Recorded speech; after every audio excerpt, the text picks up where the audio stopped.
Bismillahirrahmanirrahim. Assalamualaikum warahmatullahi wabarakatuh. Alhamdulillah alamin. Adada khalqihi wa ridha nafsihi wa zinata arsyihi wa midada kalimatih. Awalan hayya nashkurullah azza wa jalla alladzi qad a'tana ni'aman katsiratan hatta nastati' an hatta nastati an na'mal al-wajibat al-yawmiyah. Salatan wa salaman daimaini mutalazimaini ila habibina nabiyina Muhammad sallallahu alaihi wasallam alladzi qad hamalan nas minal zulumati ilan nur. Baik anak-anakku sekalian, pertama-tama marilah kita panjatkan puja dan puji syukur kita kehadirat Allah Subhanahu wa taala, yang mana pada hari ini kita masih diberikan nikmat iman, kita masih diberikan nikmat Islam, serta kita masih diberikan nikmat kesehatan. Sehingga pada hari ini kita masih bisa melaksanakan kegiatan kita sehari-hari. Salawat beserta salam tidak lupa kita junjungkan kepada Nabi besar Muhammad Sallallahu Alaihi Wasallam yang telah membawa umat manusia dari zaman kejahilian menuju zaman yang insya Allah penuh dengan ilmu pengetahuan seperti saat ini. Baik anak-anakku sekalian, insya Allah pada kultum hari ini insya Allah Pak Fauzan akan menyampaikan tentang keutamaan puasa bulan Ramadan. Ya, yang pertama adalah ternyata bulan puasa Ramadan ini memiliki keutamaan yang banyak. Tapi Pak Fauzan mungkin akan menyampaikan kurang lebih ada 5. Yang pertama adalah mendekatkan diri kita kepada Allah. Kenapa bulan puasa ini mendekatkan diri kita kepada Allah? Bayangin, kalian di luar bulan Ramadan biasa makan, biasa minum di siang hari. Tapi ketika puasa kalian tidak bisa semuanya. Tapi coba bayangkan, ketika misalnya kita mau melaksanakan sholat zuhur, kita berwudu. Ketika kumur-kumur misalnya, ada kesempatan untuk kita untuk minum ketika kumur-kumur. Coba, siapa yang tahu ketika kita minum? Ketika minum sambil kumur-kumur, siapa yang tahu? Pak Fauzan yakin tidak ada yang tahu. Yang tahu hanya kita dan Allah Subhanahu wa taala. Tapi karena kita yakin, karena kita sadar bahwa Allah mengawasi kita, maka kita tidak melakukan itu.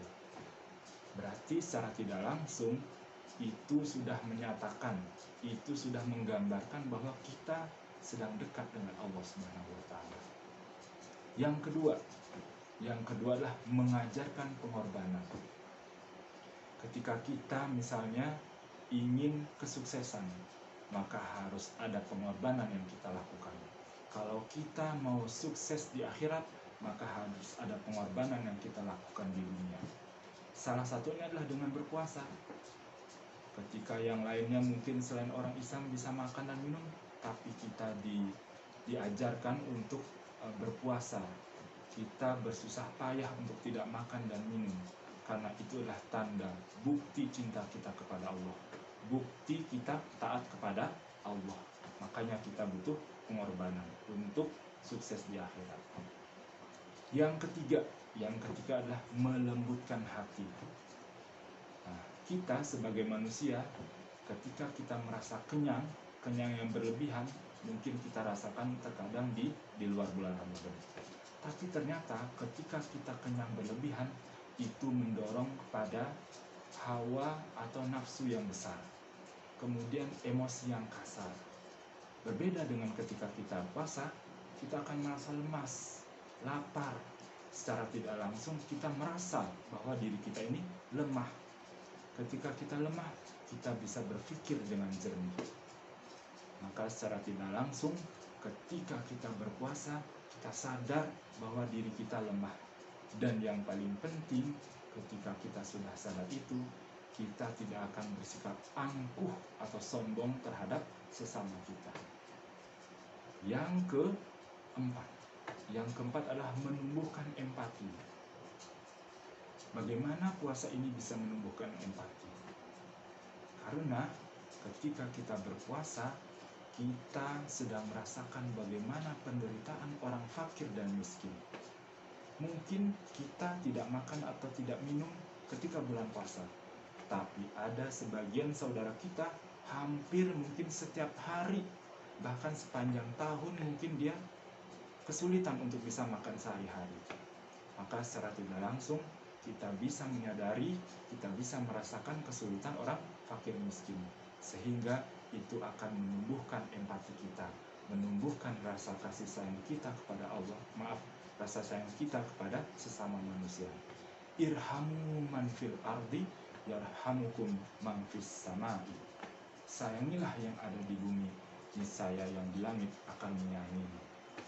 Yang terakhir, yang kelima, ternyata dengan keutamaan puasa ini kita ternyata bisa menjaga kesehatan dan stamina tubuh. Kenapa? Karena secara tidak langsung jalan atau cara kuman dan bakteri masuk ke dalam tubuh kita adalah dengan melalui makanan. Maka semakin banyak kita semakin banyak makanan yang masuk ke dalam perut kita, maka potensi kuman, bakteri masuk ke dalam tubuh kita juga semakin besar. Ketika kita berpuasa, maka potensi kuman atau bakteri yang masuk ke dalam tubuh kita juga semakin kecil. Nah, ketika kita berpuasa, kita juga lebih cenderung memilih makanan yang bergizi. Karena kenapa? Supaya kita bisa beraktivitas seperti biasa ketika puasa. Mungkin ada yang ayah bundanya bekerja, kalian bisa belajar tetap semangat, itu karena kita di malam harinya kita makan makanan yang bergizi.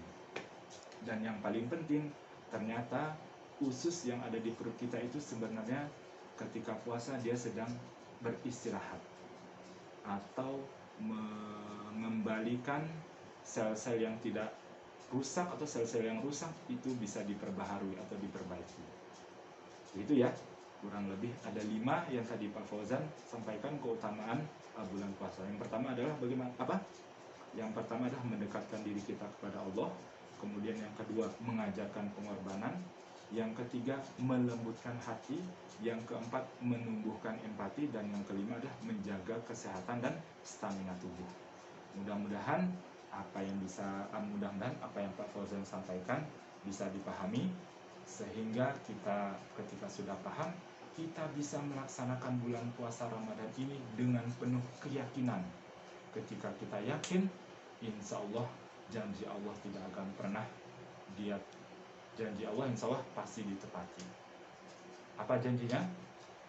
Barang siapa yang melaksanakan puasa dengan penuh keyakinan, niscaya Allah akan mengampuni dosa-dosa yang telah dilakukan. Semoga bermanfaat.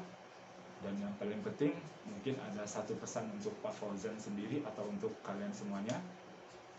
Ada mungkin hal-hal yang